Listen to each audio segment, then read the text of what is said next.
Now, as I got healthier, I started experimenting with something that for me was pretty fucking radical. I stopped over functioning. I stopped constantly doing all the outreach. I stopped chasing people. And that's actually what I did. I never chased men, but I chased women friends. I stopped carrying relationships on my back. And what happened was really eye opening. Some of my relationships, many of them, disappeared completely. Not because there was a fight or anybody did anything horrible, but because the relationship had quietly depended on me over functioning to sustain it. Hi, I'm Barb Nangle, and I want to welcome you to my podcast, Fragmented to Whole, Life Lessons from 12-Step Recovery. If you're tired of feeling fragmented, emotionally overwhelmed, stuck in people-pleasing, approval-seeking, overthinking, or losing yourself in relationships, you're in the right place. This podcast is about recovery for real life. Through honest stories, practical tools, and lessons I've learned through 12-Step Recovery, boundaries work, and over 4 decades of personal growth, we explore what it actually takes to stop abandoning yourself and build a life that feels more authentic, grounded, and whole.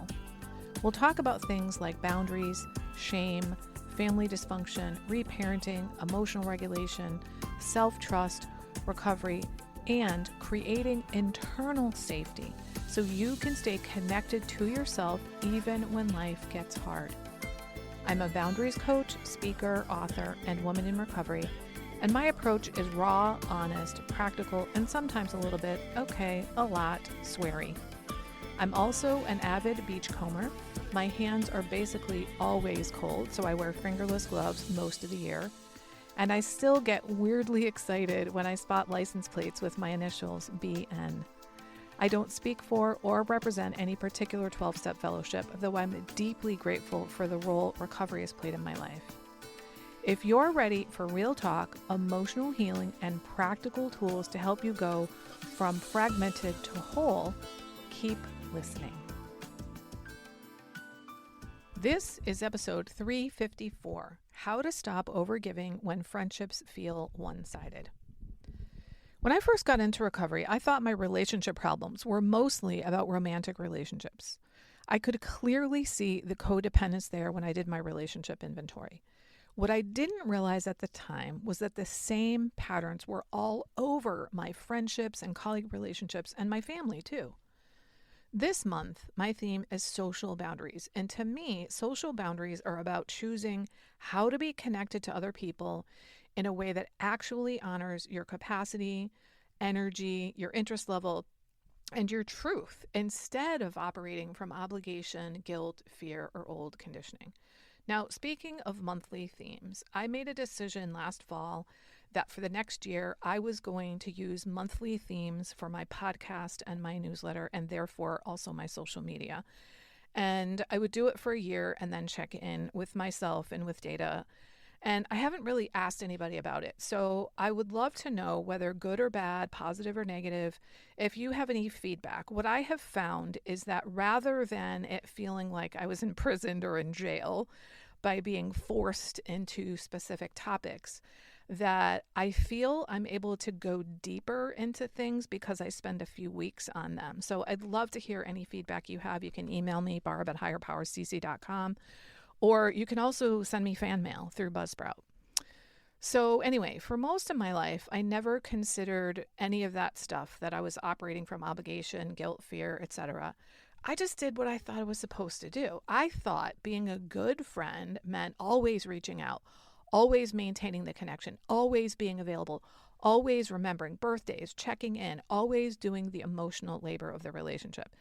And actually, as I'm recording this, I just remembered a very specific relationship. My best friend from high school, after she graduated, she got a job as the manager of a bank, and I opened up my bank account at her bank, and I would go see her at least weekly and sit and chat with her. And then her next job was working in the office for my boyfriend, and I would go to the office there and talk to her. And I never saw her at any other time.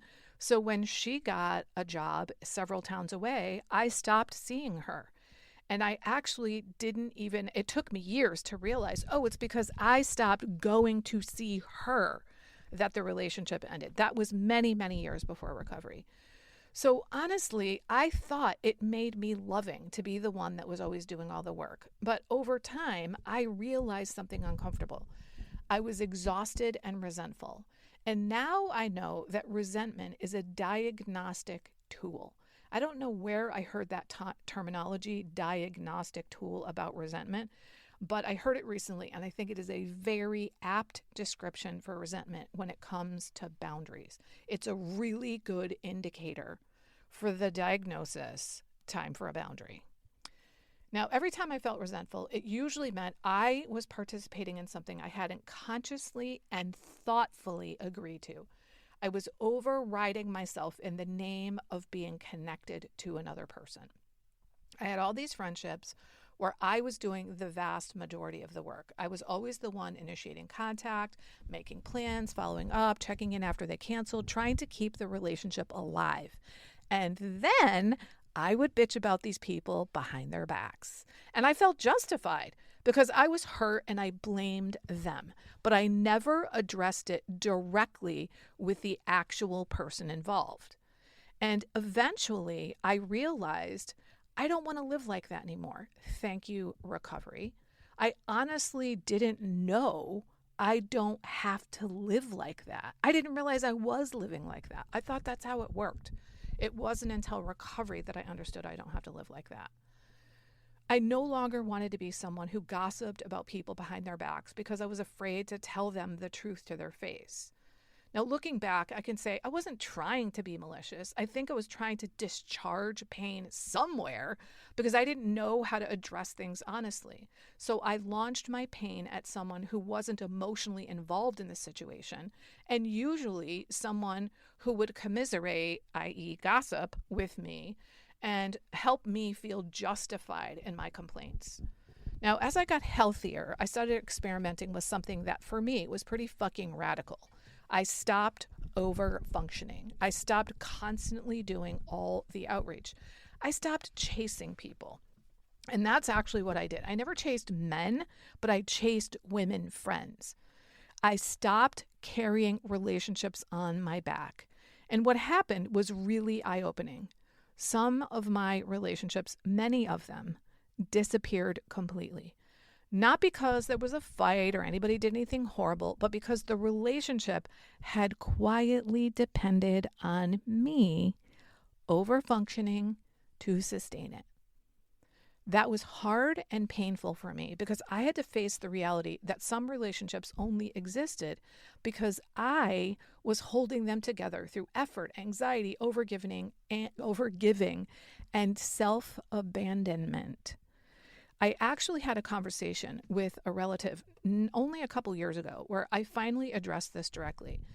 I said, you may have noticed that I didn't contact you last Thanksgiving or Christmas or for your birthday. And they said, oh, that's okay. Don't worry about it. And I said, actually, no, it's not okay. It was intentional on my part because you've literally never once reached out to me ever. And I was going to just let this go. And I realized I'm not that kind of person anymore. I have direct conversations with people. And yeah, it was difficult for me because I was breaking out of the old pattern of just sort of quietly disappearing and staying resentful. But I wanted to become someone who had direct conversations instead of quietly suffering. And truth be told, I wasn't resentful. I was hurt. So I told them, look, I want you in my life, but it's painful for me to always be the one doing all the outreach. So I am really going to reduce and maybe even eliminate how much I reach out to you because it's so painful. And they were like, wow, I'm really sorry. I do love you. And I said, yeah, well, I don't feel loved. And I didn't plan to say that, but it was the absolute truth. That was one of the most honest things I have ever said. Because for years, I'd spent enormous amounts of energy proving my care through effort while silently hoping someone would choose me back. And then they said something very revealing. They said, please don't take it personally. I just don't initiate in my relationships. And I remember thinking, wow, that is going to create a really difficult life for your relationships, because if you never initiate relationships, you will either end up with people who overfunction like I used to, or maybe you'll find yourself alone. Now, I didn't say that because it's not my business to tell them how to run their relationships. But I was like, oh, shit. So if you're the kind of person who never initiates in relationships, or you're the kind of person who always initiates in relationships, not good.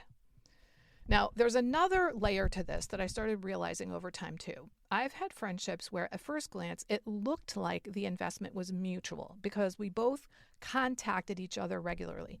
But when I really looked at the relationship honestly, a lot of the contact revolved around their problems.